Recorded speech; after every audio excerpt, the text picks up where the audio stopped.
Hi everyone, कैसे हैं आप लोग। आई होप सभी अच्छे होंगे। तो चलिए शुरू करते हैं आज का वीडियो, जिसका टॉपिक होने वाला है बेसिक्स ऑफ ट्रेडिंग। तो आज की वीडियो में मैं आप लोगों को मेनली 4 चीजें बताने वाला हूँ। First is what is trading, second हो गया व्हाट इज इंडिसेस, जिसमें आके आता है जैसे कि बैंक निफ्टी हो गया, निफ्टी, सेंसेक्स, मिड कैप, ये चीजें। थर्ड होगा जिसमें मैं आप लोगों को बताऊंगा what is call and what is put. And fourth most important चीज जो मैंने इस वीडियो में ऐड किया है वो है स्टॉप लॉस एंड टारगेट। तो चलिए शुरू करते हैं वीडियो की ओर बढ़ते हैं। तो फर्स्ट थिंग है व्हाट इज ट्रेडिंग। तो अगर सिंपल भाषा में बोला जाए तो ट्रेडिंग सिर्फ और सिर्फ बाइंग और सेलिंग है। ये बाइंग और सेलिंग, इसे आप लोग ट्रेडिंग बोल सकते हैं। लेकिन एक और एग्जांपल अगर मैं आप लोगों को दूं, अगर आप लोगों को ट्रेडर बनना है, ट्रेडर, तो ट्रेडर के लिए आप लोगों के अंदर उतनी स्किल, उतनी एबिलिटी होनी चाहिए। तो एक एग्जांपल के साथ आप लोगों को समझाता हूँ। तो जैसे कि आप लोगों ने कोई चीज 10 रुपये में ली और उसे 15 रुपये में बेचा और 5 रुपये का प्रॉफिट कमाया। सिंपल लग रहा है ना सुनने में, लेकिन क्या हर बार ऐसा होगा? आंसर इज बिल्कुल नहीं। अगर मान लो 10 रुपये की चीज आप लोगों ने 5 रुपये में बेची और -5 का आप लोगों ने लॉस निकाला, उस लॉस को लेने के बाद आप लोग वापस कैसे प्रॉफिट में जाते हो, लॉन्ग टर्म में आप लोग कैसा परफॉर्म करते हो, उस बेसिस पर आप लोग का डिसाइड होगा कि आप लोग ट्रेडर हो या नहीं। तो चलिए छोड़िए इन बातों को, किसी और वीडियो में बात करेंगे।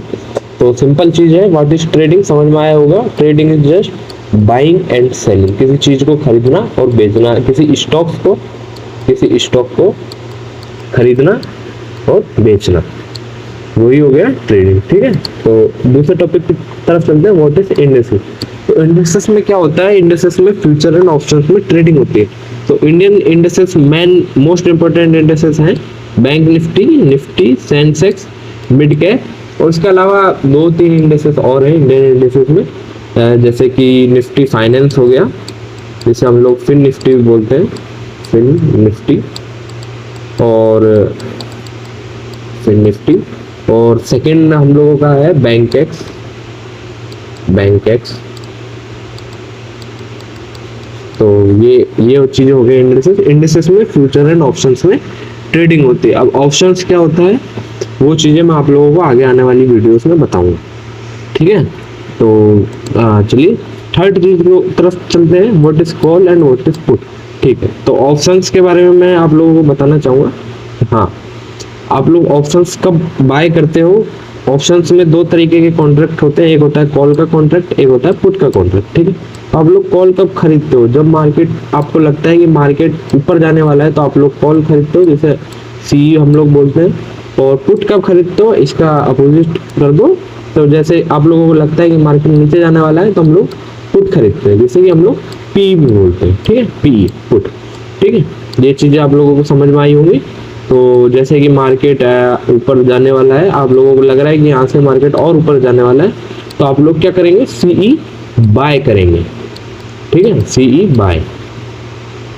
और अगर आप लोगों को लगता है, जैसे कि यहाँ पे ये चार्ट पे मैं ऐसा बना देता हूँ, तो आप लोगों को लगता है कि मार्केट यहाँ से और नीचे जाने वाला है, तो आप लोग पीई बाय करोगे।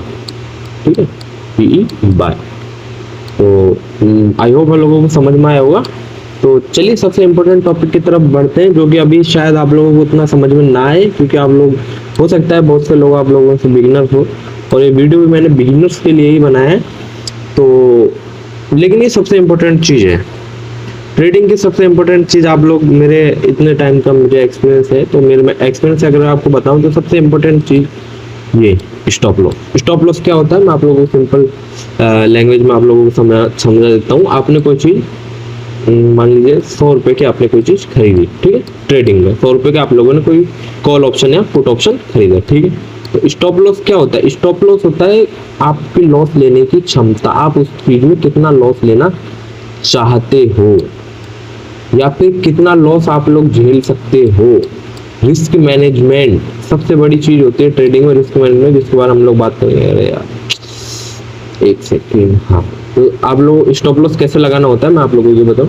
आप लोगों ने कोई चीज 100 रुपये में खरीदी और आप उसमें 30% का रिस्क लेना चाहते हैं, तो आपको ऐसे लगाना पड़ेगा उसमें 70। अगर आप लोग ऐसे नहीं लगाते हैं तो स्पाइक में प्राइस कहीं पर भी जा सकती है। आप लोग कुछ देर के लिए बाहर गए और आके वापस देखा तो प्राइस चली गई 10 रुपये, तो आपको पूरा 90% कैपिटल वहीं पर वाइप आउट हो जाएगा।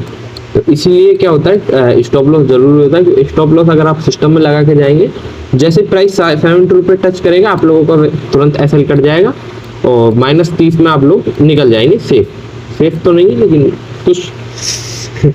कुछ लॉस लेके आप लोग निकल जाएंगे। ठीक, तो सेकंड चीज है टारगेट क्या होता है, वही सेम चीज। मान लीजिए आप लोगों ने कोई चीज 100 रुपये में खरीदी, 70 रुपये का आप लोगों ने उसमें एसएल लगाया, तो यानी कि 30 रुपये का उसमें आप लोग लॉस ले रहे हो। ठीक है, तो वही सेम चीज टारगेट है। जैसे कि 100 रुपये की कोई चीज है, आप लोग उसमें 30 रुपये का टारगेट लेना चाहते हो, 30 रुपये का, तो आप लोगों को 130 पर उसमें टारगेट लगाना होगा अपने सिस्टम में।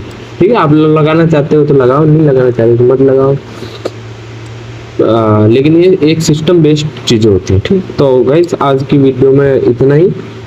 बहुत